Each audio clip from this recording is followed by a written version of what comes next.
नमस्ते दोस्तों, स्वागत है आपके अपने चैनल पर।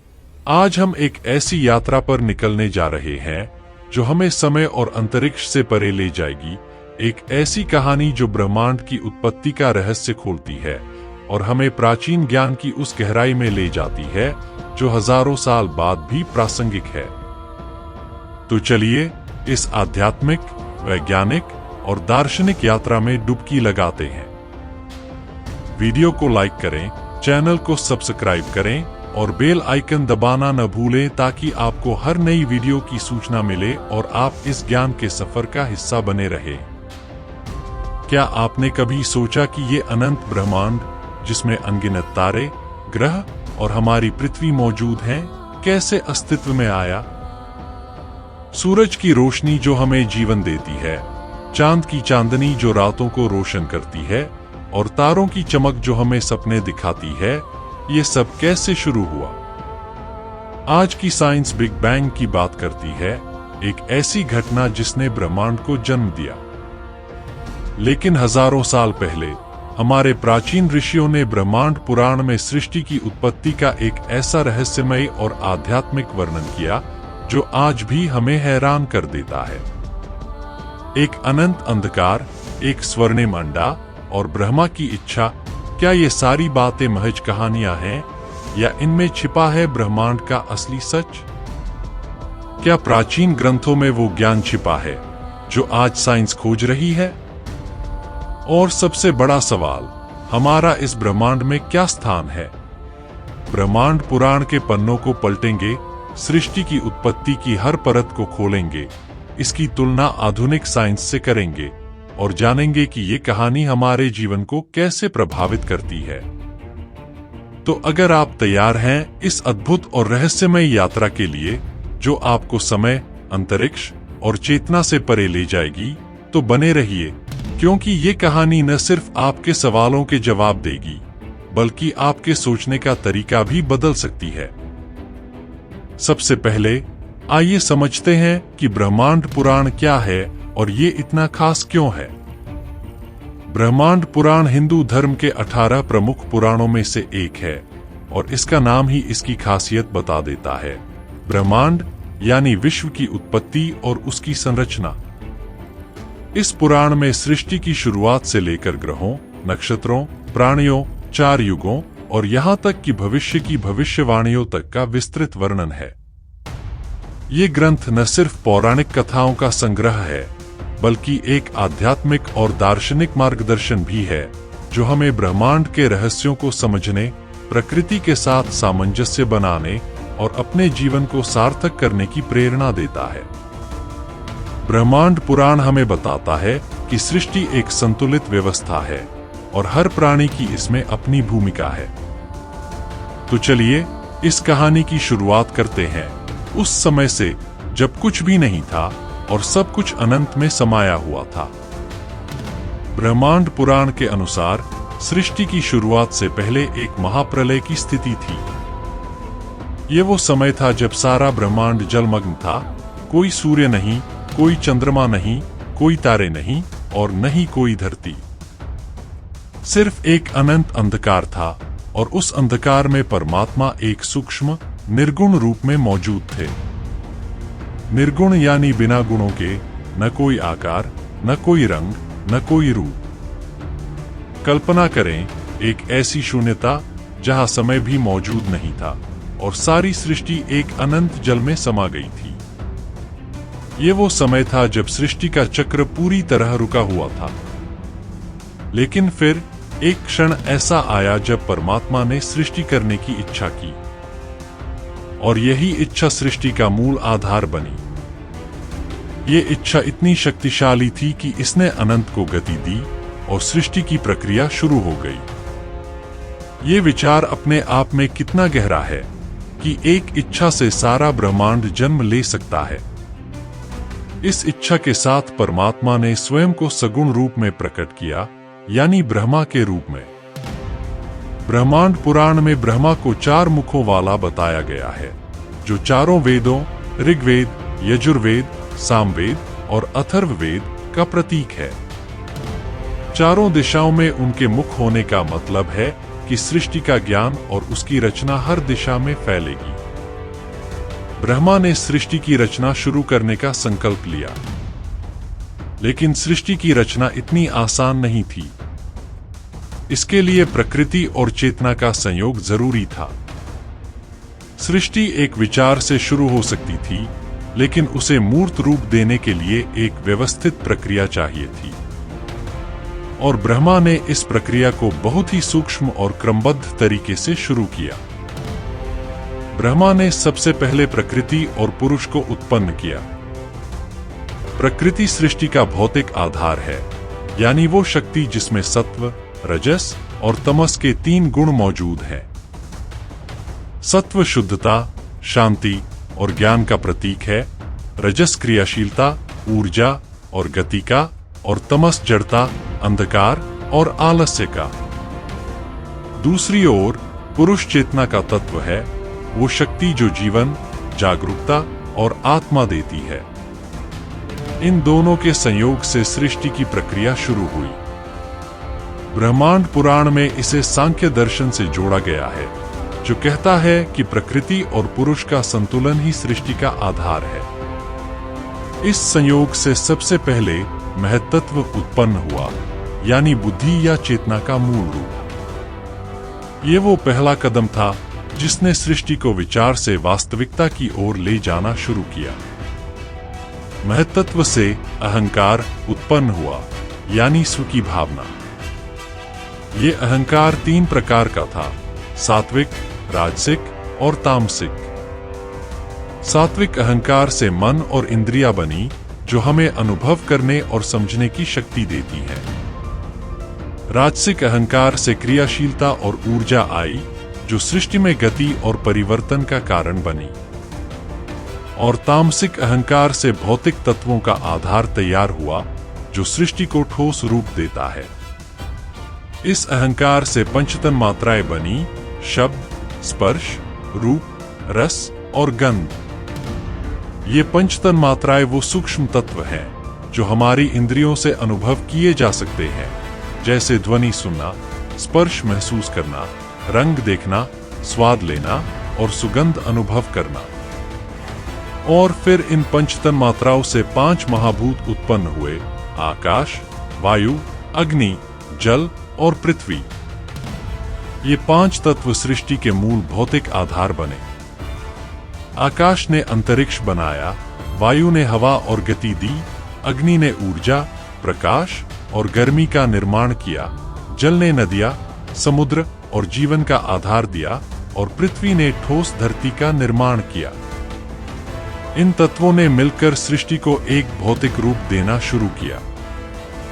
लेकिन सृष्टि का सबसे रोचक और प्रतीकात्मक हिस्सा अब आता है। ब्रह्मा ने एक स्वर्णिम अंडे की रचना की, जिसे हिरण्यगर्भ कहा गया। हिरण्यगर्भ का मतलब है स्वर्णिम गर्भ, एक ऐसा अंडा जिसमें सृष्टि के सभी तत्व समाहित थे।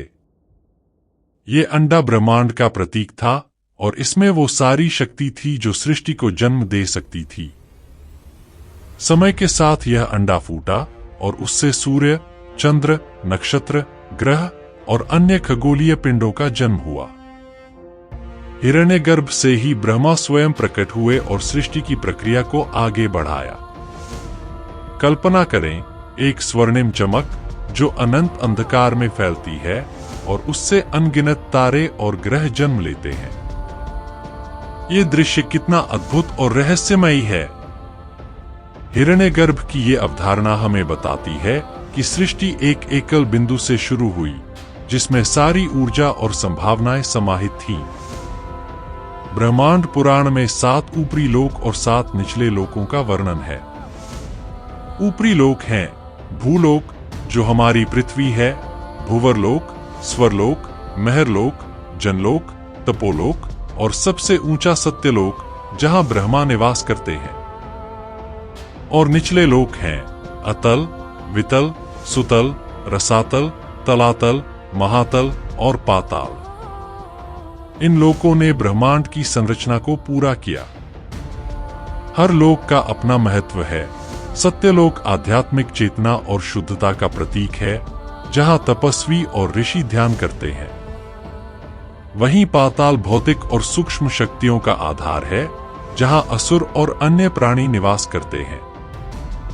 इन लोकों का निर्माण सृष्टि में संतुलन और विविधता लाने के लिए किया गया।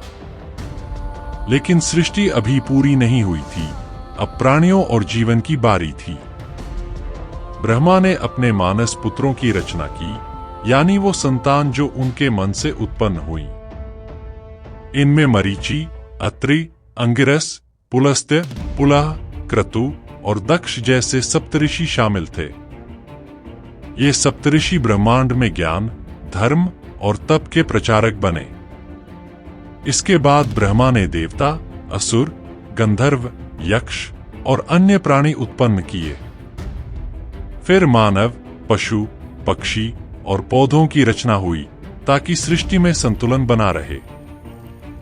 हर प्राणी को अपनी भूमिका दी गई। देवता सृष्टि की रक्षा करेंगे, असुर उसमें चुनौतियां लाएंगे और मानव अपने कर्मों से सृष्टि के चक्र को आगे बढ़ाएंगे। पौधों और पशुओं ने जीवन को आधार दिया, ताकि सृष्टि जीवंत और संतुलित रहे। मानव को बुद्धि और कर्म की स्वतंत्रता दी गई, ताकि वे अपने फैसलों से धर्म और अधर्म के बीच संतुलन बनाए।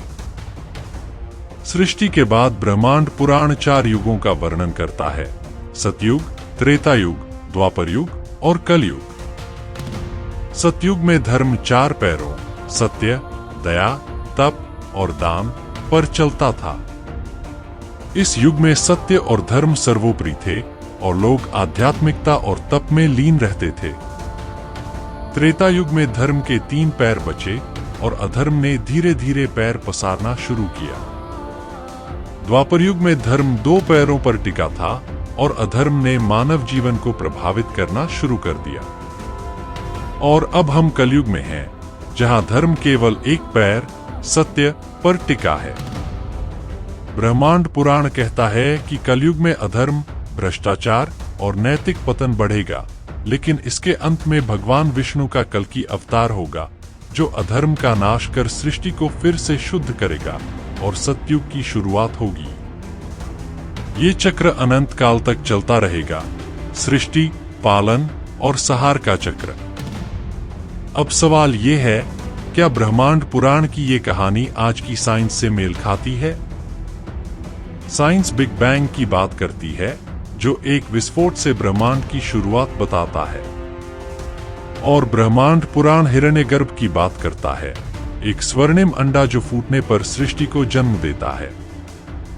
क्या ये दोनों एक ही सत्य की अलग अलग व्याख्याएं हो सकते हैं? साइंस कहती है कि बिग बैंग से पहले सारी ऊर्जा और पदार्थ एक सिंगुलैरिटी में समाहित थे, एक ऐसा बिंदु जिसमें समय और अंतरिक्ष भी नहीं थे। और ब्रह्मांड पुराण कहता है कि हिरण्यगर्भ में सारी सृष्टि समाहित थी। क्या ये दोनों अवधारणाएं एक दूसरे से मिलती जुलती नहीं हैं?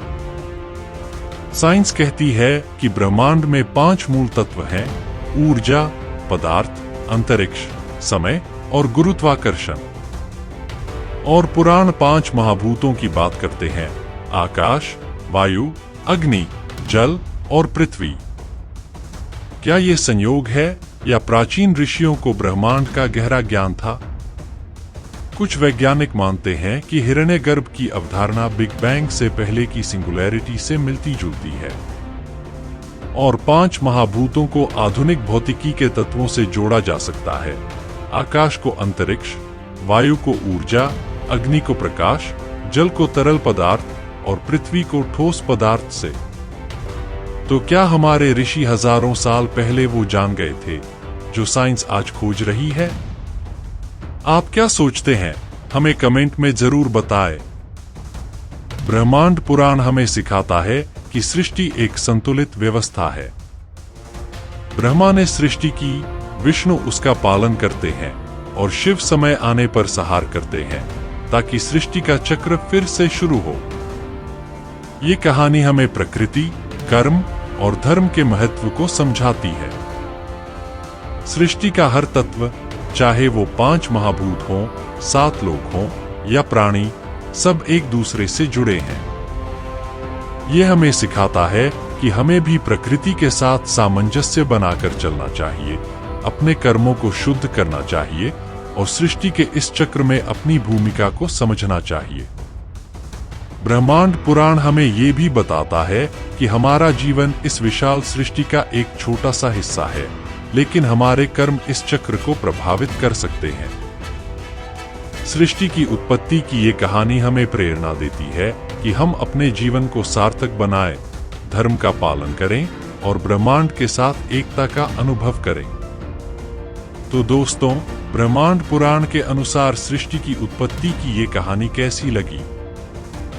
क्या आपको लगता है कि प्राचीन ग्रंथ और आधुनिक साइंस एक दूसरे से जुड़े हैं?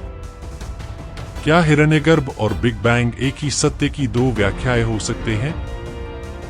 और सबसे बड़ा सवाल, क्या हम, जो इस ब्रह्मांड का हिस्सा हैं, अपनी जिम्मेदारी को समझते हैं? क्या हम प्रकृति के साथ सामंजस्य बनाकर जी रहे हैं या अपने कर्मों से सृष्टि के संतुलन को बिगाड़ रहे हैं? नीचे कमेंट करें और अपनी राय, अपने विचार और अपने सवाल साझा करें। हमें आपकी बातें सुनने में खुशी होगी और इससे हमारी चर्चा और समृद्ध होगी। अगर आपको ऐसे ज्ञानवर्धक, विचारोत्तेजक और आध्यात्मिक वीडियो पसंद हैं, तो कृपया चैनल को सब्सक्राइब करें और बेल आइकन दबाएं ताकि आपको हर नई वीडियो की सूचना मिले। अगली वीडियो में हम और गहराई से किसी और विषय पर बात करेंगे, शायद ब्रह्मांड पुराण की किसी और कथा पर, किसी और पुराण की कहानी पर या हिंदू धर्म के किसी और रहस्य पर। तब तक के लिए नमस्ते और जय श्री हरि।